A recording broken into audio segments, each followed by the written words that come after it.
अबूजान, तुम ये क्या हो गया तुम्हें? हाँ, तुम ठीक तो हो ना? अबूजान, हमें खबर मिली कि तुम्हारी तबीयत और खराब हो गई। ये चक्कर कैसे आया? दवाइयां ठीक वक्त पे ले रही हो ना? जी। सुनो, फल और दूध वक्त पर देने चाहिए और हकीम की दी हुई दवाई वक्त पर। जी बादशाह सलामत। सीरत बेटा, हकीम की दी हुई दवाई वक्त पर लेनी चाहिए। खाने का भी ख्याल रखना पड़ेगा, तुम्हें परहेज रखना पड़ेगा, तभी तो तबीयत ठीक होगी। या खुद हमें जैसे पता चला कि हमारी शहजादी की तबीयत ठीक नहीं, हम सारा काम छोड़कर बस फौरन यहाँ चले आए। ये क्या अबूजान, खैरात बांटना छोड़कर अब मेरी फिक्र में भाग दौड़ यहाँ चले आए? तो और क्या करते? शहजादी जन्नत नशीन लोगों के लिए हमने खूब खैरात बांटी और आगे भी बांटते रहेंगे। और तुम हमारी बेटी हो, हमारी जान हो, तुम्हारे लिए कुछ भी। हमने कहा था हमारे बारे में कोई भी खबर अबूजान तक ना दी जाए। शहजादी, हम बादशाह हैं और बादशाह और बेखबर कभी नहीं। बस बेटा, खुदा तुम पर रहम करे। हमें यकीन है कि तुम जल्द से जल्द ठीक हो जाओगी। कल सुबह फर्ज की नमाज में फर्ज और सुन्नत के बीच हम सूरह फतिहा 41 बार सच्चे दिल से पढ़ेंगे। इंशाअल्लाह तुम जल्दी ठीक हो जाओगी।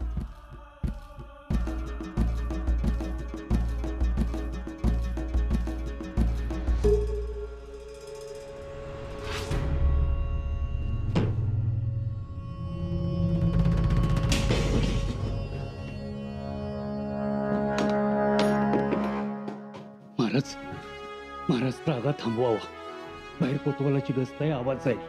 कसा त्रागा थांबवू बहिरची काका? हातात तोंडाच्या आलेला घास निघून गेला आणि एकदा नाही दोनदा घडलं, दोनदा. अहो, त्याचं दैव बलवत्तर आहे म्हणायचं, दुसरं काय? त्याचं दैव बलवत्तर आणि आमचं दैव काही कमकुवत आहे? बहिरची काका, पराक्रमासारख्या गोष्टीत आम्ही हे दैव नशीब गोष्टी मिसळत नाही. परंतु राजे, आपण प्रयत्नात कुठेही कमी पडत नाही होत. मग यश यश का मिळत नाही? तेव्हा त्या औरंगजेबाचं मुंडकं छाटून त्याच्या रक्ताचा पाठ व्हायला पाहिजे होता, कारण आम्ही तेवढे जवळ गेलो होतो त्याच्या.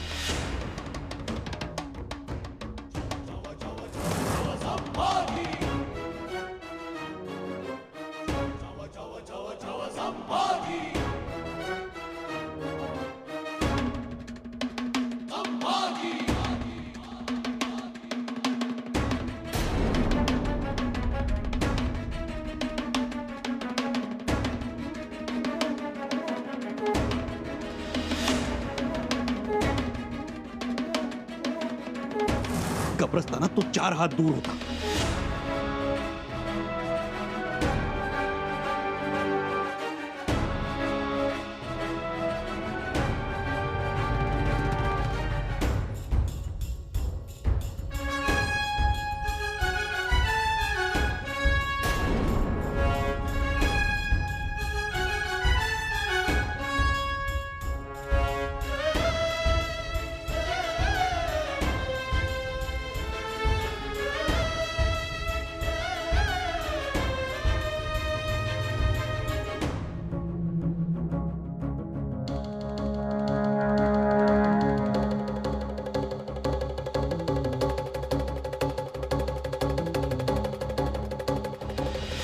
जकातीच्या वेळी तर आम्ही हत्यारावरची मूठ सुद्धा घट्ट केली होती.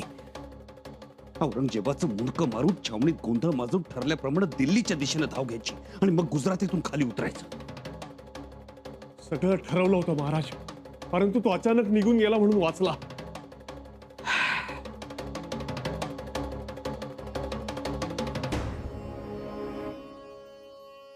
आता आणखी कोणती युक्ती लढवावी? राजे, माफी असावी, पण या पुढच्या कारवाया मी करेन. होय महाराज, आम्ही आहोत. आपण सगळे एक आहोत. बहिरजी काका, औरंगजेब जकातीतून अचानक निघून जाण्याची वजह? त्याची शहजादी झीनत, ती बिमार आहे. तिला अचानक घेरी आली म्हणून निघून गेला तो. म्हणजे आता तो तिच्यापासून हलणार नाही. जी महाराज. जे थेट हल्ला करणं अशक्य. होय, ते आता तो कधी गुलालबारीच्या बाहेर येतोय त्याच्यावर अवलंबून आहे. बैजी काका, आमच्यापर्यंत सगळ्या खबरा तातडीनं पोचवत झाला. कारण आता 2 गोष्टी निश्चित. एक म्हणजे औरंगजेब बुऱ्हाणपुरात फार काळ थांबणार नाही, आणि दुसरी म्हणजे आमच्या भवानीबाईंचं लग्न एकेका दिवसानं जवळ येत चाललंय. काहीतरी करायला हवं, लवकरात लवकर. ओम स्वस्ति गणानान्त्वा गणपति भवामहे कविं कवीनामुपमस्रवस्तमं ज्येष्ठराजं ब्रह्मणां ब्रह्मणस्पदान् शृण्वन्नोतिभिस्सिद्धसाधनम् ओम जातवेदसे सुनवाम सोममराति यतो निदहाति वेदाः सनस्पर्शदति दुर्गाणि विश्वानावेव सिन्धुन्दुरितात्यग्निः ओम त्र्यम्बकयजामहे सुगन्धिं पुष्टिवर्धनम् उर्वारुकमिव वन्दना मृत्योर्मुक्षीयमामृतात्.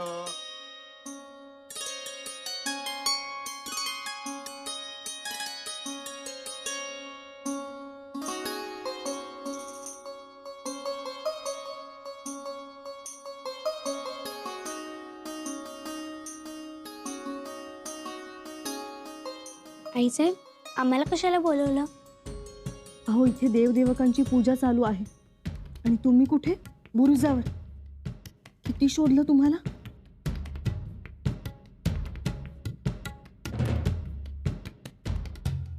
आईसाहेब, आमचं काही काम आहे इथं?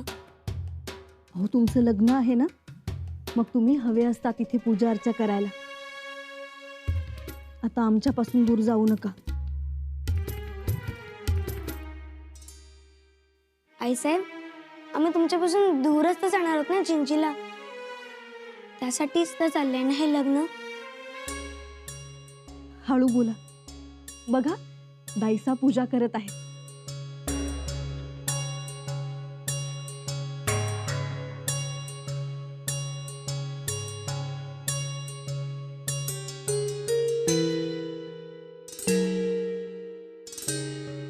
या इथे विवाहाच्या देवकाचे पूजन झालेले आहे. नमस्कार करा सगळ्यांनी. वहिनीसा, आम्ही देवक पूजले आहे.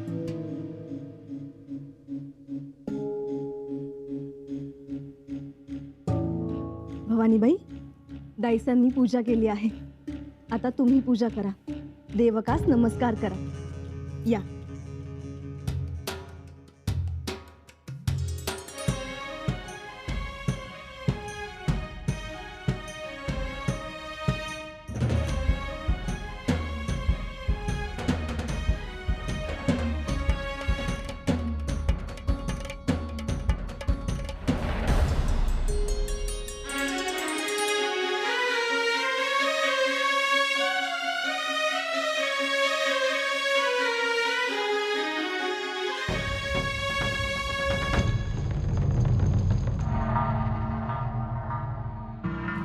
दो दिन से बुखार है, हमें बहुत फिक्र हो रही है.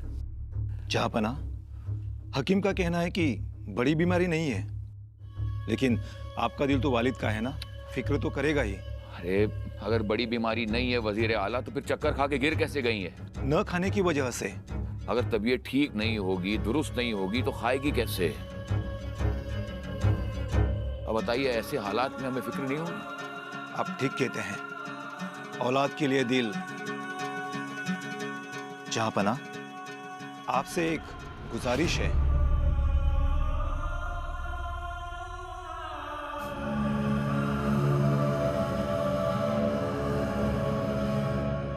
कहिए. जहाँपना, अरबस्तान से शानदार घोड़ों और शमशेरों का असला आया है. आप एक बार देख लेते तो. नहीं वजीर आला. जहाँपना, आपने ही उन्हें बुलाया था. ज्यादा दूर नहीं है, मस्जिद के बगल में सौदा कर रुके हैं. वजीर आला, इस वक्त हम 10 कदम चलने के लायक नहीं हैं. आप देखिए ना शहजादी जीनत को. आप एक काम कीजिए, आप शहर में जाइए और ये ऐलान कीजिए कि हमें एक आला दर्जे के हकीम की जरूरत है, और वो जैसे मिले उसे हमारे सामने फौरन पेश किया जाए. जी हुजूर. मुल्ला और मौलवियों से कहिए कि वो शहजादी की खैरियत के लिए दुआ मांगे। जी हुजूर। आवाम से भी दरख्वास्त कीजिए कि वो अपनी शहजादी की लंबी उम्र के लिए दुआ करें। जी। लगता है शहजादी हमें पुकार रही है। शहजादी ने हमें पुकारा? जी नहीं जहाँपन्ना। अच्छा ठीक है, अगर पुकारे तो हमें खबर करना। जी। और सुनो, दोपहर की दवाई वक्त पर देना और हो सके तो जमजम का पानी भी देना। जी हुज़ूर अल्लाह। या खुदा रहम कर, मेरी शहजादी को जल्द से जल्द ठीक कर दे। हम जीनत के बगैर जी नहीं पाएंगे। या मेरे मौला रहम कर, इस वालिद पर रहम कर।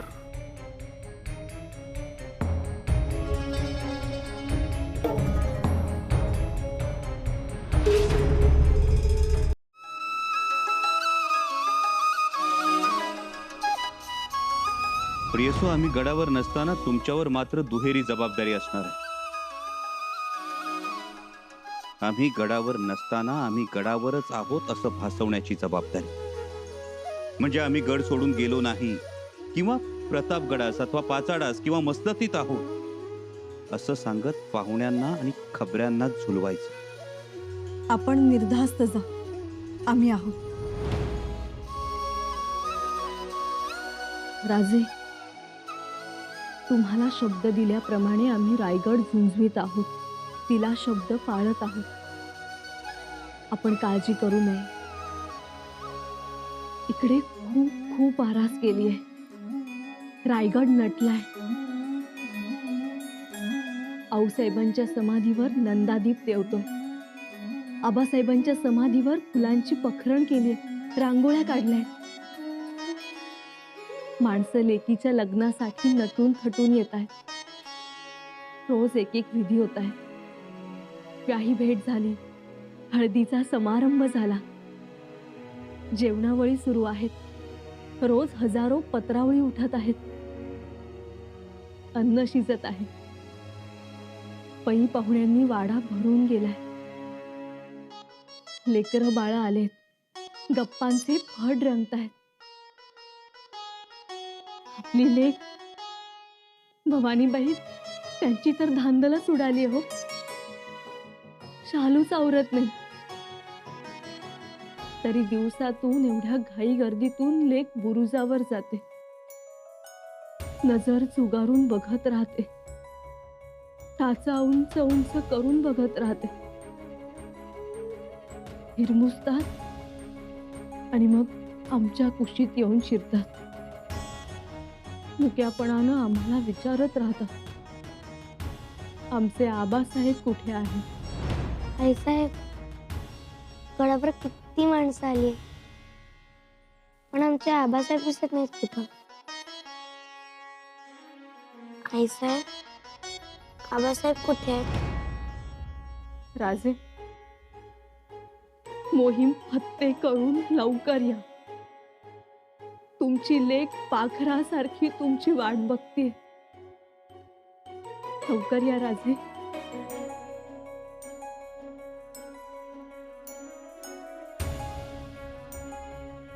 जगदीश्वरा, खंडेराया, आई जगदंबे, लक्ष ठेव।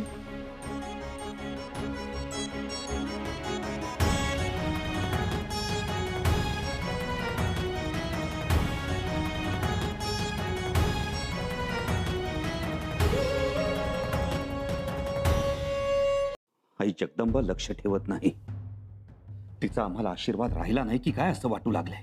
राजे, असं म्हणू नका। मग कसं म्हणावं? राजे, आई जगदंबेचा आशीर्वाद सदैव तुमच्या पाठीशी आहे। पण तरी सुद्धा यश मिळत नाही। आम्ही बुऱ्हाणपुरात आल्यापासून तलवारीच्या धारेवर चालतोय, बाणांच्या शय्येवर झोपतोय, असंख्य नजरा चुकवत पळतोय, पण तरी काही उपयोग नाही। खरं की खोटं?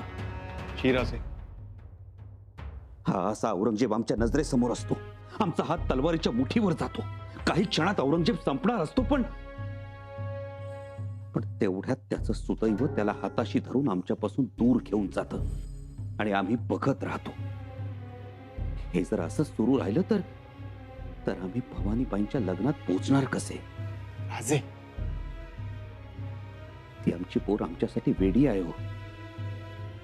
आम्ही मांडवात नाही असं पाहिल्यावर ती आम्हाला पै पाहुण्यात शोधेल. तरी दिसलो नाही तर रायगडाच्या बुरुजावर धावेल. त्याचा उंच उंच करून बघत राहील. विनोपंत, खरं तर या क्षणी आम्ही तिच्या जवळ असायला पाहिजे होतो. खरंय राजे, तुम्ही भवानीबाईंच्या जवळ असायला हवं होतं.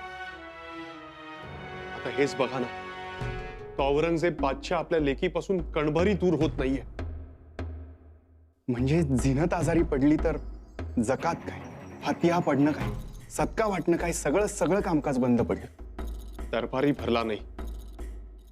झिनतला आपल्या डोळ्यांसमोर ठेवून येतो. आणि राजे, तुम्ही आपल्या लेकीला दुखवलं. ती नाराज होईल हे माहीत असूनही तुम्ही मांडवातून बाहेर निघालात. कशाची पर्वा केली नाही तुम्ही राजे. मंगल कार्याकडून अमंगलाकडे आलात. राजे, आपण मुहूर्तमेढ रोवली, मांडा उभाही राहिला, परंतु लाडक्या लेकीच्या लग्नात तिच्या डोक्यावर अक्षता टाकण्याचा क्षण मात्र एका दिवसानं जवळ आला. म्हणून दिलेल्या वचनात या, वचनासाठी या. आपण पुन्हा मंगल कार्याकडे जाऊ, पण त्या अगोदर फक्त एक संधी मिळायला पाहिजे. संधी मिळाली राज. संधी मिळाली? कशी? कुठं? औरंगजेब त्याच्या बीबीची मजार बघण्यासाठी किल्ला सोडून गुलालबारीत आलाय. गुलालबारीतनं त्याला हिराबाईची कबर दिसते. त्याला हिराबाईची कबर दिसते, पण मला दिसतंय दारू गोळ्याचं कोठार.